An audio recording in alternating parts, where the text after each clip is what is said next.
on. It's game on. We are big on sports. Big on sports. And welcome back. You're still watching Game On Fun Friday. Of course, the offset, we were discussing the situation down at Villa Park, whether coach Bisaso Shafiq will be able to keep his job or whether he will be getting the sack at the end of the game against Lueza, which is probably like a time bomb. And gentlemen, I'll start with you, Roland. Before we went for that commercial break, we're discussing Villa's situation and the management that has fallen in place, of course, in Ben Emmanuel Misager. And your thoughts, because recently we saw a white man, which is a great way to know his name, unveiled with Warsaw Bossa, formerly at Express.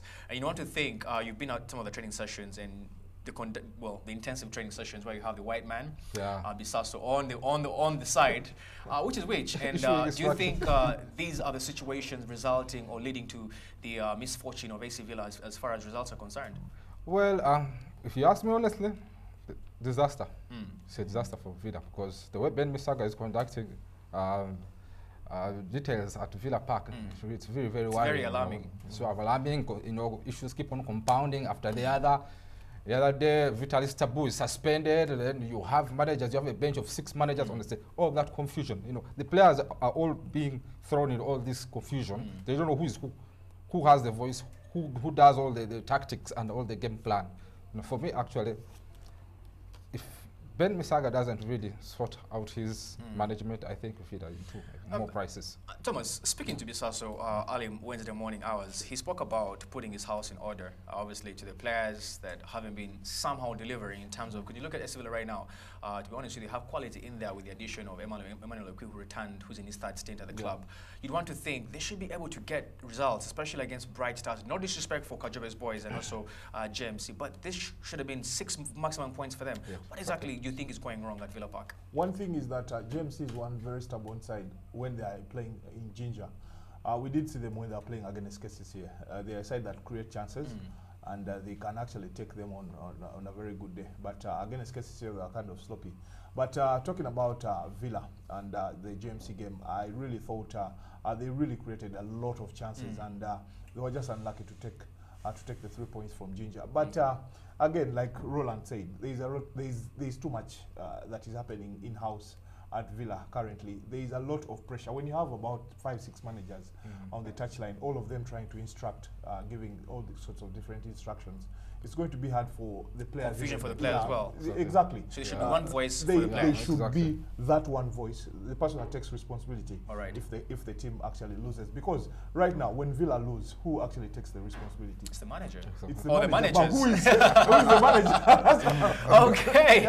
Well, best of luck to AC Villa tomorrow when they take on, that's Lueza FC. Now, the next tweet, Mumberi will There's be, more than football on the timeline. There's people talking about all sorts of things, and maybe you'll help us with this particular one. Jackson Namayo on Facebook is asking, he's saying, Ugandans with excuses. Now the roll ball team is complaining about mosquitoes.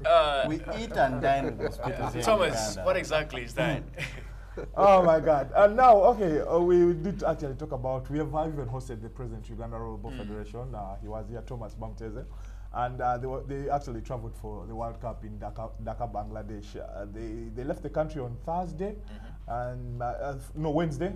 They arrived safely. Everything is okay, but until I think yesterday is when they came out and said the current place that they're housed in, they're housed in actually in the National Council of Sports headquarters in Dhaka, Bangladesh. But they say the place is really terrible.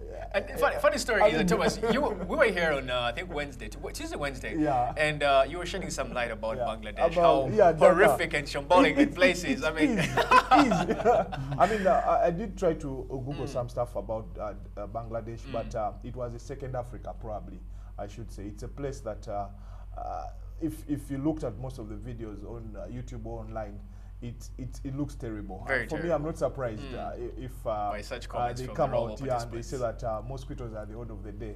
In Dakar, it's terrible, but I'm just picturing a small scenario. Yeah. Your first group tie, and then you're having these mosquito bites all over you, True.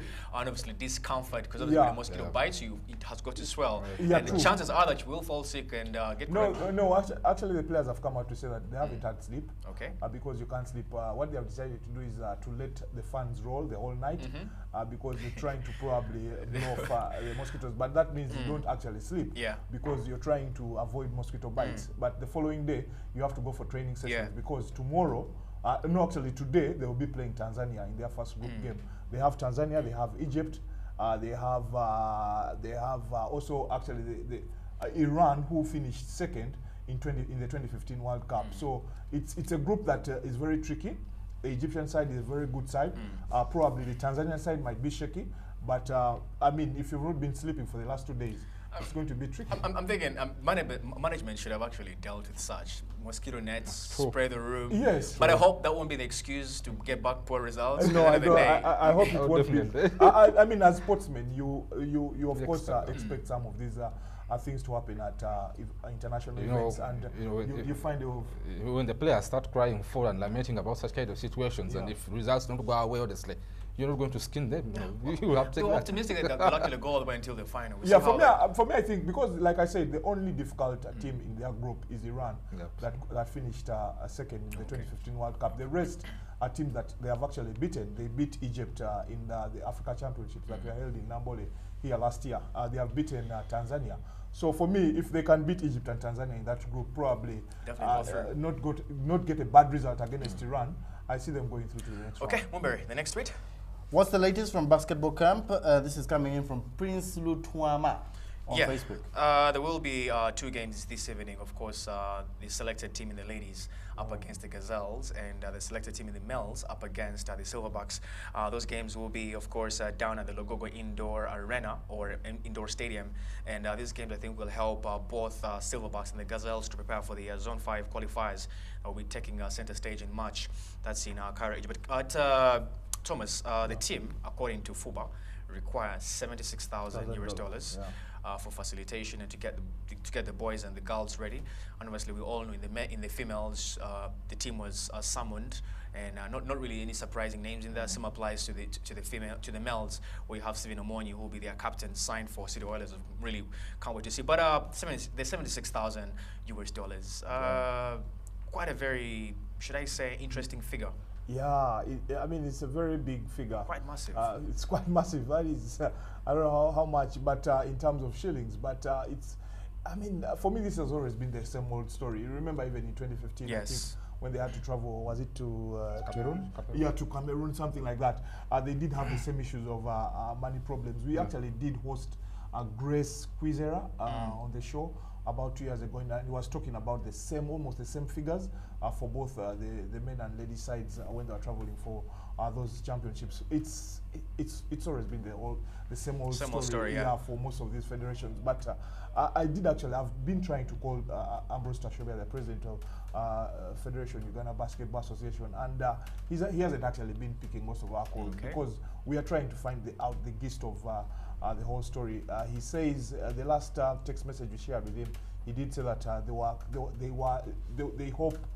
they were hoping to receive some money from the Ministry of Education and Sports, but they're still waiting for that. And for me, it's always going to be like I said, the same old story. Probably these federations will end up going to a certain loan shark, borrow money, because we know very well that government money usually comes even on the day the team is traveling, which doesn't help much. So what happens is that most of these federations go to borrow some money, and then they use it to travel, do their business. When they come back, when the government money comes in, then they pay them back. Probably that's the only option the federation could have. Okay. More questions from Facebook. Okelo Samuel, this is rugby, saying Heathens against Mongols tomorrow is the real deal at Chadondo. Mumberry, you follow rugby, right? I chill at Chadden Rugby Ground. Okay, and you're very familiar with the last year's runners-up in the Hima Cement Heathens. Yes. Okay, you think they'll get the job done tomorrow? Mongers? Yeah. Definitely. Yeah, quick one. Roland, Heathens unbeaten. Obviously, last year they fell out to the reigning champions in Betway Cobbs. Quite very unfortunate. We all know that these two sides are decided by when you win this legged, both in the first round and the second round, chances are that you will go on and win the particular league. But for Heathens, obviously, they're still unbeaten. We saw them, come through, already beat Cobbs. Should we see an unbeaten run tomorrow when they take on the Mongers? I think Heathens will still topple Mongers. I don't think Mongers are going to stage any upset there, because Heathens are really such an organized side. Yeah. The way the way they do the ball handling and also the passing of the ball, I think it's really been very consistent. So Okay. I don't think Mongers. Yeah, are this is a going to put very up big a plus show. for them. Yeah. Well, yeah, we're going to go for a small commercial break, and when we get back, we're going to be looking more into those particular tweets and those stories, and all the way to France, where Man United humbled Saint Etienne with the Pogba brothers, making a difference on the night. Game on. It's game on. We are big on sports. Big on sports.